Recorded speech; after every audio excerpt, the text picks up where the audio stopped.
ఓం శ్రీ రామచంద్ర పరబ్రహ్మణే నమః. భగవద్బంధువులందరకు హృదయపూర్వక నమస్కారాలు. ఓం శ్రీ రామచంద్ర పరబ్రహ్మణే నమః. ఆపదామపహర్తారం దాతారం సర్వసంపదాం లోకాభిరామం శ్రీరామం భూయో భూయో నమామ్యహం. ఓం శ్రీ రామచంద్ర పరబ్రహ్మణే నమః. శ్రీ వాల్మీకి రామాయణం 3వ కాండము అరణ్యకాండము 25వ సర్గయందలి గల 1వ శ్లోకం నుంచి 45వ శ్లోకం వరకు గల అన్ని శ్లోకముల యొక్క వచన భావసారాన్ని యుద్ధమునకు వచ్చిన రాక్షసులను రాముడు సంహరించుట అనే కథగా వింటారు. కరుడు తన ముందు నడిచి వస్తున్న సైనికులతో కూడా కలిసి ఆశ్రమాన్ని చేరి అక్కడ క్రుద్ధుడై ధనస్సును నేల మీద నిలబెట్టి పట్టుకుని ఉన్న శత్రు సంహారకుడైన రాముణ్ణి చూశాడు. కరుడు రాముణ్ణి చూసి పరుషముగా ధ్వని చేస్తూ బాణసహితమైన ధనుస్సును పైకెత్తి రథాన్ని రాముని వద్దకు తీసుకుని వెళ్ళు అని సారథిని ప్రేరేపించాడు. ఆ సారథి కరుని ఆజ్ఞను అనుసరించి మహాబాహువైన రాముడు ధనుస్సు కదులుస్తూ ఏకాకిగా నిలిచి ఉన్న ప్రదేశానికి రథాన్ని తీసుకుని వెళ్ళాడు. కరుడు ముందుకు రావడం చూసి అతని మంత్రులైన రాక్షసులందరూ బిగ్గరగా అరుస్తూ అతని చుట్టూ చేరారు. ఆ రాక్షసుల మధ్య రథంపై ఉన్న ఆ కరుడు నక్షత్రముల మధ్య ఉదయించిన కుశగ్రహం వలె ఉన్నాడు. పిమ్మట కరుడు సాటిలేని కాంతిగల రాముణ్ణి యుద్ధమునందు అనేక బాణాలు ప్రయోగించి పీడించి బిగ్గరగా అరిచాడు. ఆ రాక్షసులందరూ కూడా కోపంతో భయంకరమైన ధనుస్సు ధరించి ఉన్న జయింపశక్యం కాని రామునిపై అనేక విధములైన శస్త్రాలు కురిపించారు. రాక్షసులు రోషావేశంతో ఆ రాముని యుద్ధంలో ముద్గరములు, పట్టిసములు, శూలములు, ప్రాసలు, ఖడ్గలు, గండ్రగొడ్డళ్ళు మొదలైన ఆయుధాలతో కొట్టారు. మేఘాల వంటి ఆకారం గల మహా తేజస్శాలులైన ఆ రాక్షసులు గొప్ప ధ్వని చేస్తూ యుద్ధంలో రాముణ్ణి సంహరించాలి అనే కోరికతో రథములు, గుర్రములు, పర్వత శిఖరముల వంటి ఏనుగులు ఎక్కి ఆ రాముని మీదకి వెళ్లారు. వర్షిస్తున్న మేఘం పర్వతరాజుపై జలధారలు కురిపించినట్లు ఆ రాక్షస గణాలు రామునిపై బాణవర్షాలను కురిపించారు. ఆయా తిథులలో ప్రమథ గణాలు మహాదేవుని చుట్టి నిలిచినట్లు భయంకరులైన ఆ రాక్షసులు గుంపులు గుంపులుగా ఆ రాముని చుట్టూ నిలబడ్డారు. ఆ రాక్షసులు ప్రయోగించిన ఆయుధాలను రాముడు బాణాలను ప్రయోగించి నదీ ప్రవాహాలను సముద్రం స్వీకరించినట్లు స్వీకరించాడు.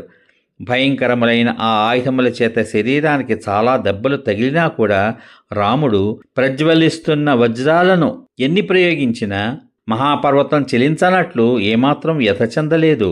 ఆయుధముల ప్రహారం తగలడం చేత అన్ని అవయవములందు రక్తం స్రవిస్తున్న ఆ రాముడు సంధ్యాకాల మేఘములచే కప్పబడిన సూర్యుని వలె ప్రకాశించాడు.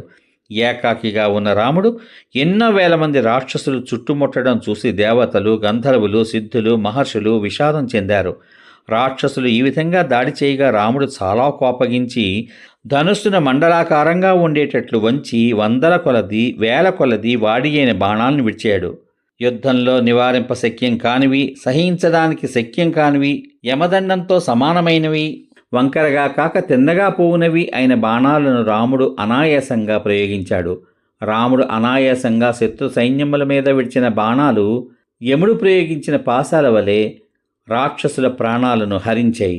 ఆ బాణాలు రాక్షసుల దేహాలను ఛేదించి బయటికి వచ్చి రక్తం చేత పుయ్యబడినవై ఆకాశమునందు ప్రజ్వలించుచున్న అగ్నితో సమానమైన తేజస్సుతో ప్రకాశించాయి. మండలాకారంగా ఉన్న రాముని ధనస్సు నుండి చాలా భయంకరములైన బాణాలు లెక్కబెట్టడానికి శక్యం కాని సంఖ్యలో బయలువెడలి రాక్షసుల ప్రాణాలను హరించాయి. యుద్ధంలో రాముడు ఆ బాణములతో వందల కొలది, వేల కొలది ధనుస్సులను, ధ్వజముల అగ్రములను, కవచములను, శిరస్సులను, ఆభరణములతో కూడిన బాహువులను, ఏనుగుల తొండముల వంటి తొడలను ఛేదించాడు. రాముడ యుద్ధంలో బంగారు అలంకారములు గల రథములను కట్టిన అశ్వములను, రథసారథులను, గజములను, గజములనెక్కిన యోధులను, గుర్రములను, వాటిపై ఎక్కిన యోధులను, కాలి బంట్లను చంపి యమలోకానికి పంపాడు. పిమ్మట ఆ రాక్షసులు నాళీక బాణముల చేతను, నారాచముల చేతను, తీక్షణమైన అగ్రభాగములు కల వికర్ణి బాణముల చేతను ఛేదింపబడుచున్నవారై భయమును కలుగునట్లుగాను దీనముగాను అరిచారు. అప్పుడు ఆ విధంగా మర్మస్థానములను ఛేదించు బాణములతో పీడించగా ఆ సైన్యం అగ్నిచేత కాల్చబడిన ఎండిపోయిన వనము వలె నశించింది. భయంకరమైన బలంగల కొందరు శూరులు రామునకు ఎదురుగా వెళ్ళి ఉత్తమాయుధములైన శూలములను, ఖడ్గములను, గంట్రగొడ్డళ్లను రామునిపైకి విసిరారు. మహాబాహువైన రాముడు బాణముల చేత వారు ప్రయోగించిన ఆయుధాలను నివారించి యుద్ధంలో వాళ్ళ కంఠాలను ఖండించి ప్రాణాలు హరించాడు.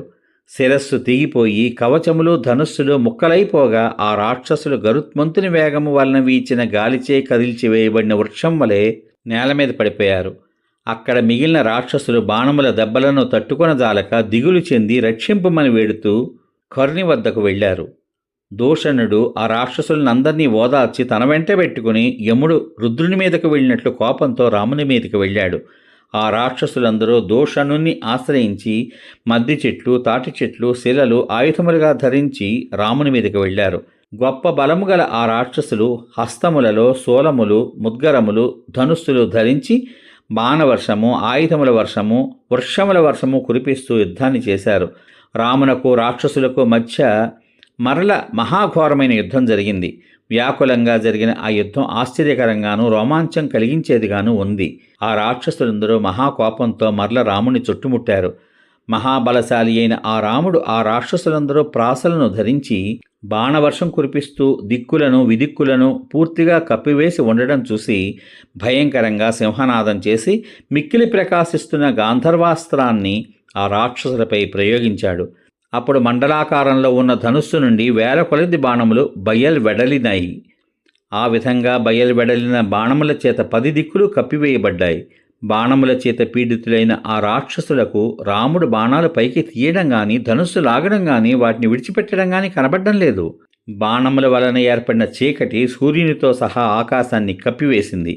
రాముడు ఆ బాణాలను తన నోటి నుంచి విడిచిపెడుతున్నాడా అన్నట్లు నిలిచి ఉన్నాడు. గుంపులు గుంపులుగా చంపబడిన రాక్షసుల చేతను, గుంపులు గుంపులుగా పడి ఉన్న రాక్షసుల చేతను, గుంపులు గుంపులుగా పడుతున్న రాక్షసుల చేతను భూమి కప్పబడి ఉన్నది. రాక్షసులు వేల సంఖ్యలో చచ్చి పడి ఉన్నారు. కొందరు అవయవాలు తెగిపడి ఉన్నారు, కొందరు నరకబడి, కొందరు బ్రద్దలు కొట్టబడి, మరికొందరు చీల్చబడి ఉన్నారు. రాముడు బాణముల చేత ఛేదింపబడిన తలపాగాలతో కూడిన తలలు, బాహుపురులతో కూడిన బాహువులు, తొడలు, మోకాళ్ళు, అనేక ఆకారములలో ఉన్న అలంకారాలు, అనేక అశ్వములు, ఉత్తమ గజములు, రథములు, చామరములు, ఛత్రములు, అనేక విధములైన ధ్వజములు, విచిత్రములైన శూలాలు, పట్టిసములు, ఖడ్గములు, ప్రాసలు, గండ్రగొడ్డళ్ళు, చూర్ణమైపోయిన శిలలు, చిత్రములైన శరములు అంతటా పడి ఉండడం చేత ఆ యుద్ధభూమి చాలా భయంకరంగా ఉన్నది. సమాప్తం. ఇంతవరకు మీరు శ్రీ వాల్మీకి రామాయణం 3వ కాండము అరణ్యకాండమందలి 25వ సర్గయందలి 1వ శ్లోకం నుంచి 45వ శ్లోకం వరకు గల అన్ని శ్లోకముల యొక్క వచన భావసారాన్ని, యుద్ధమునకు వచ్చిన రాక్షసులను రాముడు సంహరించుట అనే కథగా విన్నారు. రేపటి భాగంలో శ్రీ వాల్మీకి రామాయణం 3వ కాండము అరణ్యకాండమందలి 26వ సర్గయందలి గల 1వ శ్లోకం నుంచి 38వ శ్లోకం వరకు గల అన్ని శ్లోకముల యొక్క వచన భావసారాన్ని రాముడు దోషణ సహితులైన 14,000 మంది రాక్షసులను చంపుట అనే కథగా వింటారు. ఓం శ్రీ రామచంద్ర పరబ్రహ్మణే నమః. శ్రీరామ రామ రామేతి రమే రామే మనోరమే సహస్రనామ తత్తుల్యం రామనామ వరాననే.